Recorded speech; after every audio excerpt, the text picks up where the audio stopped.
أعوذ بالله من الشيطان الرجيم. بسم الله الرحمن الرحيم.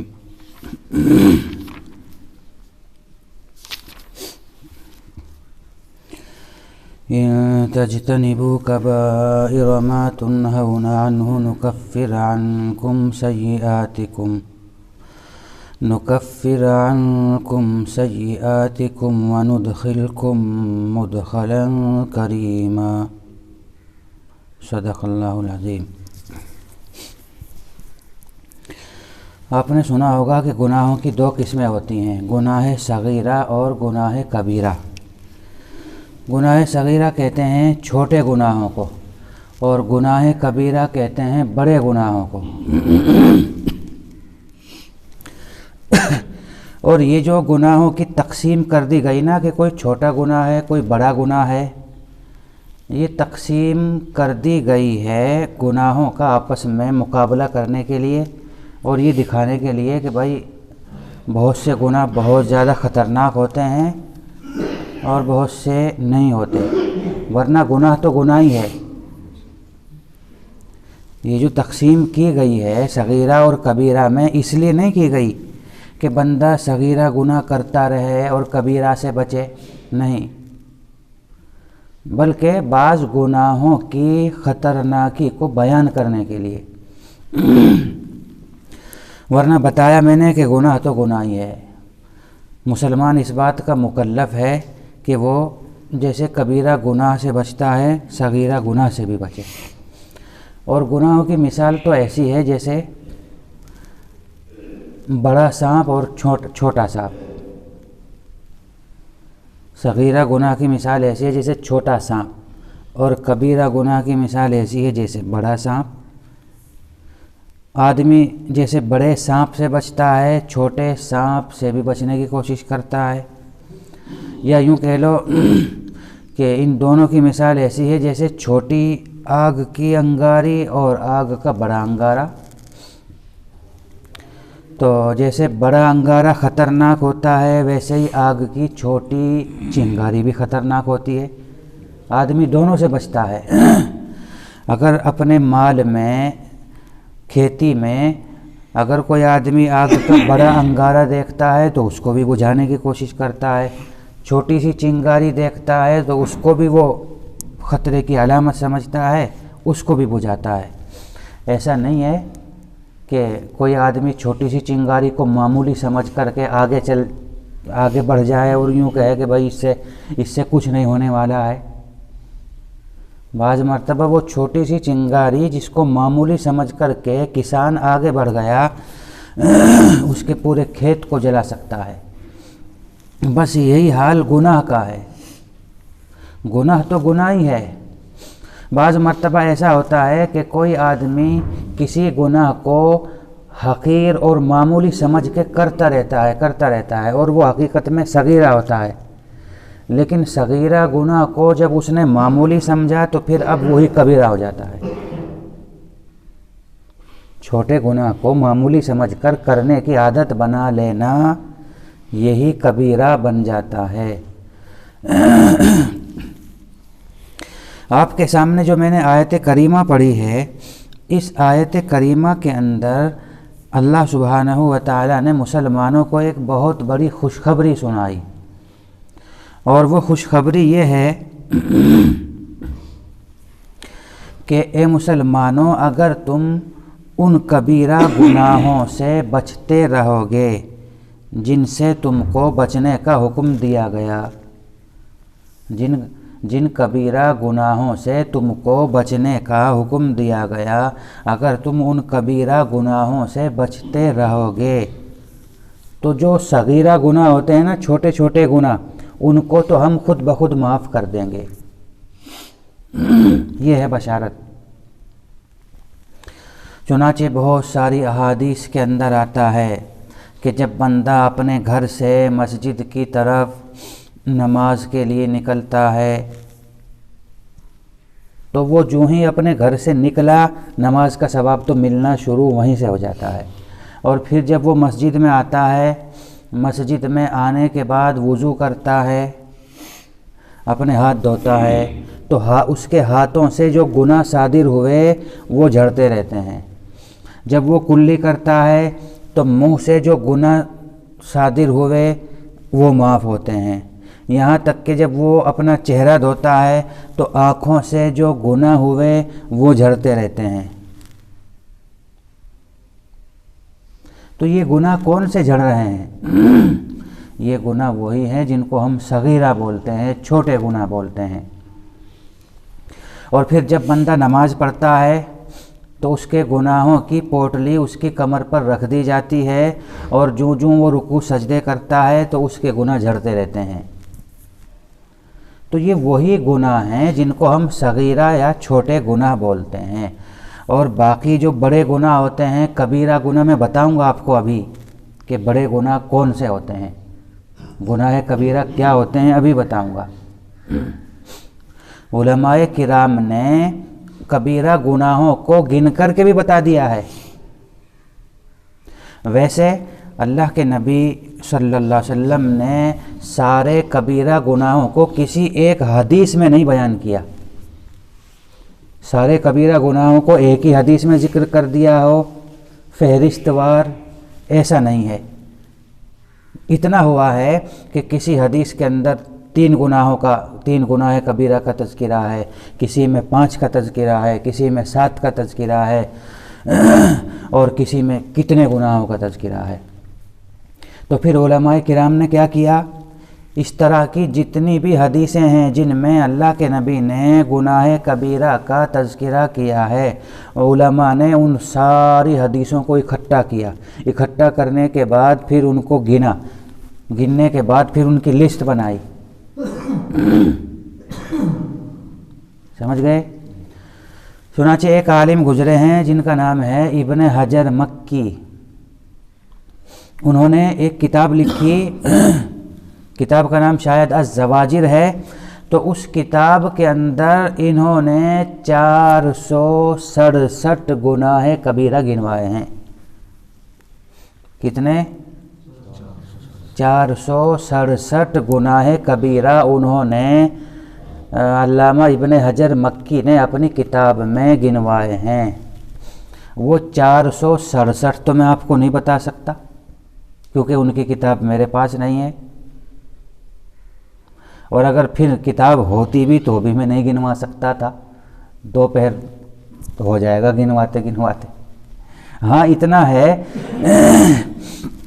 کہ بہت سارے کبیرہ گناہ ابھی میں آپ کو بتاؤں گا کیا کیا ہوتے ہیں. اور اس لیے میں بتاؤں گا تاکہ ہمیں تھوڑا سا اندازہ ہو اور ہمیں پتہ چلے کہ ہم جن گناہوں کو معمولی سمجھ کر کے کرتے رہتے ہیں حقیقت میں وہ کبیرہ گناہ ہوتے ہیں. صغیرہ اور چھوٹے گناہوں میں تو ہم رات دن مشغول رہتے ہی ہیں اور ہمیں پتہ بھی نہیں ہوتا. ہم چلے جا رہے ہیں، ہماری آنکھوں سے گناہ ہو گیا، ہم کسی بحث میں پڑ گئے اور بحث میں پڑتے ہی ہماری زبان سے ہم نے کسی کو گالی دے دی، کسی کو نازیبا الفاظ بول دیا، گناہ ہو گیا اور ہم کو پتہ بھی نہیں چلتا. تو صغیرہ گناہ جو ہوتے ہیں وہ تو رات دن ہمارے ہاتھوں سے، ہماری زبان سے ہوتے ہی رہتے ہیں. لیکن ایک مسلمان کے لیے لازم ہے کہ کم سے کم اس کو پتہ ہونا چاہیے کہ کبیرہ گناہ کون کون سے ہوتے ہیں تاکہ وہ بچے، احتیاط کرے. چنانچہ سب سے پہلے تو یہ سمجھیے کہ کبیرہ گناہ کہتے کس کو ہیں. اس کی ایک تعریف ہوتی ہے نا، کبیرہ گناہ کہا کس کو جاتا ہے. چنانچہ کبیرہ گناہ کہتے ہیں اس گناہ کو جس گناہ کے کرنے پر قرآن کریم میں کوئی سزا بیان کی گئی ہو. قرآن نے جس گناہ پر، جس جرم پر کوئی سزا بیان کی، جیسے چوری کی سزا قرآن میں بیان کی، جیسے زنا کی سزا قرآن میں بیان کی، یا جیسے کسی پاک دامن عورت پر، بھولی بھالی پاک دامن عورت پر ہم تہمت لگا دیں، اس کی سزا قرآن نے بیان کی. تو وہ گناہ جن کی سزا قرآن نے بیان کی، یا پھر وہ گناہ جس گناہ کے کرنے پر بڑی سخت لعنت آئی، یا وہ گناہ جس گناہ کے کرنے پر جہنم کی دھمکی دی گئی، یا وہ صغیرہ گناہ کہ جس کے کرنے کی بندے نے عادت بنا لی ہو، یہ گناہ کبیرہ ہو جاتا ہے۔ یہ جو میں نے ساری چیزیں بتائی ہیں نا، سمجھو یہ گناہ کبیرہ ہو جاتا ہے۔ کیا ہے گناہ کبیرہ؟ اب میں گنواتا ہوں۔ شرک، اللہ کے ساتھ کسی کو عبادت میں شریک کرنا، ماں باپ کی نافرمانی کرنا، جھوٹی گواہی دینا، لالچ دے دیا کہ بھائی ہمارا معاملہ چل رہا ہے اور تو ہمارا گواہ بن جانا عدالت میں، آنے جانے کا تجھے کرایہ بھی دوں گا اور وہاں فلاں ہوٹل میں جو ہے تجھے بریانی بھی کھلاؤں گا، چائے ناشتہ بھی ہوگا۔ تو کتنے لوگ لالچ میں آ کر کے جھوٹی گواہی دینے پر رضامند ہو جاتے ہیں اور دے بھی دیتے ہیں، حالانکہ جھوٹی گواہی دینا گناہ کبیرہ ہے۔ اسی طرح جھوٹی قسم کھانا، جھوٹ بولنا، فقر اور غربت کے خوف سے اپنی اولاد کو قتل کر دینا۔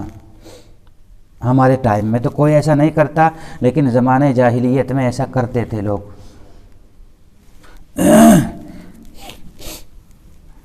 پڑوسی کی بیوی سے زنا کرنا یہ خود گناہ ہے بہت بڑا، لیکن کوئی آدمی پڑوسی کی عورت سے زنا کرے یہ اور زیادہ گناہ ہو جاتا ہے، کیونکہ شریعت کہتی ہے کہ تمہارا پڑوسی تمہارے بھائی کے مانند ہے۔ ہونا تو یہ چاہیے کہ تم اپنے پڑوسی کی خیر خبر لو، ہونا تو یہ چاہیے۔ تمہارا پڑوسی باہر کھانے کمانے کے لیے گیا ہوا ہے تو تم اس کے بیوی بچوں کی خیر خبر رکھو، اس کے گھر میں کہلوا دو کہ بھائی کسی چیز کی اگر ضرورت ہو تو ہم سے کہہ دینا، ہم تمہاری مدد کریں گے۔ لیکن ہو رہا ہے الٹا کیا ہو رہا ہے کہ گھر پہ شوہر نہیں ہے، یہ پڑوسی جو ہے اس پر بری نگاہ رکھ رہا ہے اور اس کو اپنے جال میں پھنسا لیتا ہے، تو یہ گناہ کبیرہ ہو گیا۔ کسی کا ناحق قتل کر دینا، کسی کو ناحق مار ڈالنا، یتیم کا مال کھانا، سود کھانا اور میدان جہاد سے بھاگ جانا، کسی پاک دامن عورت پر اپنا مطلب نکالنے کے لیے تہمت لگا دینا، جس کو ہمارے زمانے میں بولتے ہیں بلیک میل کرنا۔ پاک دامن عورت ہے، صاف ستھری، لیکن اپنا مطلب نکالنے کے لیے اس کے اوپر تہمت لگا دی، گناہ کبیرہ ہے۔ کعبے کی خانہ کعبہ کی بے ادبی کرنا، نقض ہجرت کر کے اس کو توڑ دینا، جادو سیکھنا گناہ کبیرہ ہے، جادو کرنا گناہ کبیرہ ہے، شراب پینا گناہ کبیرہ، کسی مسلمان کی خواہ آبرو ریزی کرنا، کسی مسلمان کو ذلیل اور رسوا کرنا، خواہ ضرورت سے زائد پانی روکنا۔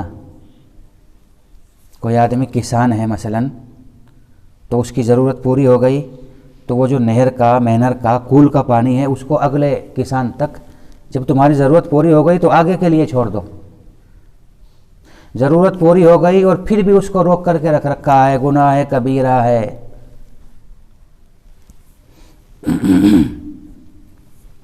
جب پانی کی بات آ ہی گئی تو یہاں پانی کے ضائع کرنے کا مسئلہ بھی سمجھتے جائیے۔ اللہ کے نبی نے فرمایا کہ اگر تم نہر کے کنارے وضو کر رہے ہو تو وہاں بھی تم کم پانی استعمال کرو۔ نہر کے کنارے بیٹھے اگر وضو کر رہے ہیں اور ضرورت سے زائد پانی استعمال کر رہے ہو تو فضول خرچی کا تمہیں یہاں بھی گناہ ملے گا، بھلے ہی تم نہر کے کنارے بیٹھے ہوئے وضو کر رہے ہو۔ لہٰذا میں دیکھتا ہوں ابھی ہمارے قصبوں میں، شہروں میں، محلوں میں یہ جو ٹنکیاں لگ گئی ہیں نا گھروں میں، یہ بہت فتنے کی اور گناہ کی چیز ہے۔ پہلے وہ نل ہوتا تھا، جتنی ضرورت ہوتی تھی آدمی اتنا پانی لیا کرتا تھا، اور اب ٹنکی لگ گئی ہے، ٹنکی کھلی ہے، چل رہا ہے، پانی بہہ رہا ہے، ٹویل کی طرح نکل رہا ہے گھروں میں سے۔ یہ بڑی سخت گناہ کی بات ہے۔ پانی کو برباد کرنا، پانی کو ضائع کرنا، یہ بہت ہی بری بات ہے، گناہ کا کام ہے۔ لہٰذا لوگوں کو چاہیے کہ وہ اپنی ٹنکیوں میں جو ہے وہ لگوا دیں،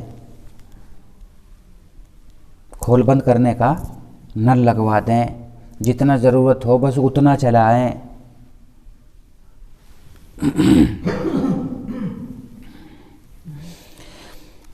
بلا ضرورت دو نمازوں کو ایک ساتھ، بلا عذر، بغیر عذر کے دو نمازوں کو ایک ساتھ جمع کر کے پڑھنا۔ کوئی عذر نہیں، بیمار بھی نہیں تھا، کوئی تکلیف نہیں تھی، لیکن خواہ مثلا ظہر کی نماز کا وقت آ گیا، وقت پہ ظہر کی نماز نہیں پڑھی اور بس پڑھا ہے الکس میں یہاں تک کہ عصر کا وقت آ گیا، تو ظہر کی نماز کو پڑھتا ہے عصر کے ٹائم میں، یعنی بلا عذر دو نمازوں کو جمع کر کے پڑھتا ہے، گناہ کبیرہ ہے۔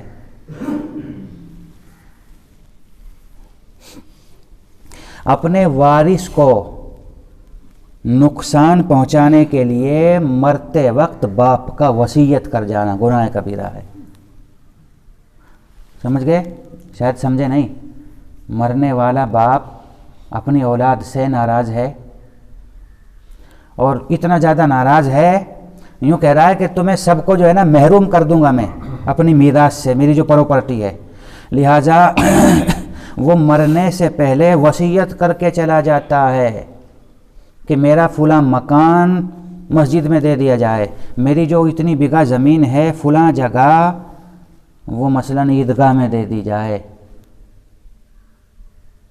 اگر وہ وصیت کر رہا ہے، وصیت کرنا جائز ہے، کوئی حرج نہیں، لیکن شرعی اصول یہ ہے کہ مرنے والے نے جو وصیت کی، سب سے پہلی بات تو یہ ہے کہ اس کی وصیت اس کے 1/3 مال میں نافذ ہوگی صرف، یعنی یہ دیکھا جائے گا کہ اس نے جو وصیت کی وہ کتنے مال کی وصیت کی۔ اگر اس کے 1/3 مال کے اندر اس کی وصیت پوری ہو رہی ہے تب تو ٹھیک، اور اگر اس نے آدھے کی وصیت کر دی، آدھے سے زیادہ کی وصیت کر دی، اس نیت سے کہ میرے جو ورثاء ہیں، میرے جو وارثین ہیں ان کو محروم کر دوں، یہ گناہ کبیرہ ہے۔ تم تو جا رہے ہو، تمہارے بعد جو یہ اولاد ہے یہ کہاں جائے گی؟ مانگتی پھرے گی، بھیک مانگتی پھرے گی، تم نے غصے میں ان کو محروم کر دیا اور وصیت کر دی، تو 1/3 کے اندر تو وصیت نافذ ہو سکتی ہے، اس سے زیادہ میں نہیں۔ ٹخنوں سے نیچے تکبر کی نیت سے ٹخنوں سے نیچے پائجامہ، لنگی، جبہ، کرتا لٹکانا گناہ کبیرہ ہے۔ کسی پر احسان کر کے احسان جتلانا، 10-20 سال پہلے احسان کر دیا تھا کچھ، اور پھر جہاں ذرا سی بات ہوئی تو پھر فوراً وہی پرانی باتیں آ جاتی ہیں کہ وہ ہمارے سامنے بولتا ہے، اس کی تو ہم فلاں مصیبت میں کام آئے تھے، وہ ہے منہ دکھانے لائق، ہم نے اس کا اتنا بڑا کام کر دیا تھا۔ تو یہ ہے احسان کر کے احسان جتانا، گناہ کبیرہ ہے۔ سمجھ گئے؟ کتنے ہو گئے؟ گن رہے ہو؟ نہیں گن رہے ہو؟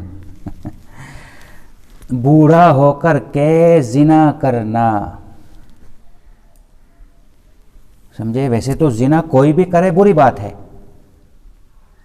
15 سال کا کرے تو بھی گناہ ہے، 20 سال کا کرے تو بھی گناہ ہے، 30 سال کا کرے تو بھی گناہ ہے، لیکن ایک آدمی 60-70 سال کا ہو گیا اور تو بھی زنا کرتا ہے، وہی بات ہو گئی نا، بولتے ہیں کہ قبر میں پیر لٹک رہے ہیں اور حرکتیں دیکھو اس کی، تو اللہ فرماتا ہے کہ اس کو اپنی آخرت کی تیاری کرنی چاہیے، یہ زنا کرتا پھرتا ہے، بڑھاپے میں زنا گناہ کبیرہ۔ بادشاہ حاکم ہونے کی حالت میں جھوٹ بولنا، ظاہر ہے کہ بندہ جو جھوٹ بولتا ہے وہ اپنے سے اوپر والے سے کی برائی اور اس کے شر سے بچنے کے لیے بولتا ہے نا، سمجھ گئے؟ یعنی یوں کہہ لیجئے کہ جونیئر سینئر سے بچنے کے لیے عام طور پر جھوٹ بولا کرتے ہیں کہ مجھ سے اوپر کوئی اور ہے، ہمارا افسر ہے، ہمارا سردار ہے، سمجھے، کمپنی کا مالک ہے، باس ہے۔ سوال یہ ہے کہ ایک آدمی بادشاہ ہے، حاکم ہے، پاورفل ہے، اس سے اوپر تو کوئی نہیں ہے اور وہ پھر بھی جھوٹ بول رہا ہے، تو تجھے کیا ہوا؟ تو کیوں جھوٹ بول رہا ہے؟ تیرے ہاتھ میں سب کچھ ہے، سب تیرے ماتحت ہیں، تجھے کیا ضرورت پڑی جھوٹ بولنے کی؟ کیونکہ لوگ جھوٹ بولتے ہیں مجبوری میں، کسی کے ڈر سے، اس سے تو اوپر کوئی نہیں ہے، کیوں جھوٹ بول رہا ہے؟ تو بادشاہ اور حاکم پاورفل ہونے کے باوجود بھی کوئی جھوٹ بولے، یہ بھی گناہ کبیرہ ہے۔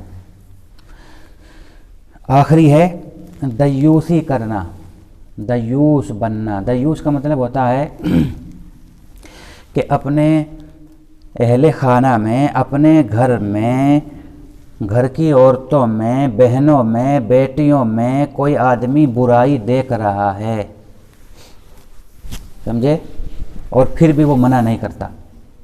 یعنی ایک آدمی دیکھ رہا ہے مثلاً کہ ہمارے گھر میں کوئی اجنبی آدمی آتا ہے اور وہ ہمارے گھر کی عورتوں سے بات چیت کرتا ہے یا اس کا فون آتا ہے اور ہمیں پتہ ہے، پھر بھی ہم منع نہیں کرتے، اس کو بولتے ہیں دیوسی۔ اور ایسے آدمی کو بولتے ہیں دیوس، کہ جو اپنے گھر کی عورتوں کو بے حیائی میں مبتلا دیکھتا ہے اور پھر بھی منع نہیں کرتا، آواز نہیں اٹھاتا، زبان نہیں کھولتا، تو یہ بھی گناہ کبیرہ ہے۔ بہرحال قرآن کریم کہتا ہے ان تجتنبوا کبائر ما تنہون عنہ، کہ اگر تم بچو گے، اور ایک بات یاد رکھیں، صغیرہ گناہ بتایا کہ نیک اعمال کی برکت سے صغیرہ گناہ جھڑتے رہتے ہیں، معاف ہوتے رہتے ہیں، لیکن کبیرہ جو گناہ ہوتے ہیں وہ بغیر توبہ کے معاف نہیں ہوتے۔ یہ جو میں نے چھوٹی سی فہرست بنائی ہے، ہو سکتا ہے ان میں سے کچھ رہ گئے ہوں، یہ تو سرسری طور پہ میں نے لسٹ بنائی ہے، ورنہ بتایا میں نے کہ علامہ ابن حجر مکی نے اپنی کتاب الزواجر میں کبیرہ گناہ 467 بتائے ہیں، گنوا دیا ہے۔ لیکن اتنا ضرور ہے کہ ایک چھوٹی سی فہرست ہمارے اور آپ کے سامنے ضرور آ گئی ہے کبیرہ گناہوں کی۔ نکفر عنکم سیئاتکم، تو تمہارے جو چھوٹے گناہ ہیں وہ خود بخود ہم ان کو معاف کرتے رہیں گے۔ وندخلکم مدخلا کریما، اور صرف اتنا ہی نہیں، ایک فضیلت اور ہے، اور وہ یہ کہ ہم تم کو مرنے کے بعد باعزت جگہ میں تم کو انٹری بھی کرا دیں گے۔ اور باعزت جگہ میں انٹری کا مطلب کیا ہوا؟ جنت میں بھی داخل کرا دیں گے اگر تم کبیرہ گناہوں سے بچتے رہے۔ ظاہر ہے کہ بندہ اگر کبیرہ گناہوں سے بچتا رہا، تو میں نے بتایا کہ کتنے سارے ہیں کبیرہ گناہ، تو یہ تو بہت بڑی بات ہو گئی نا۔ جو کبیرہ گناہوں سے بچے تو اس سے بڑا پرہیزگار اور کون ہوگا؟ دو فضیلتیں ہوئی، صغیرہ گناہ معاف کرتے رہیں گے اور تمہارے مرنے کے بعد ہم تم کو جنت میں بھی ٹھکانہ دیں گے۔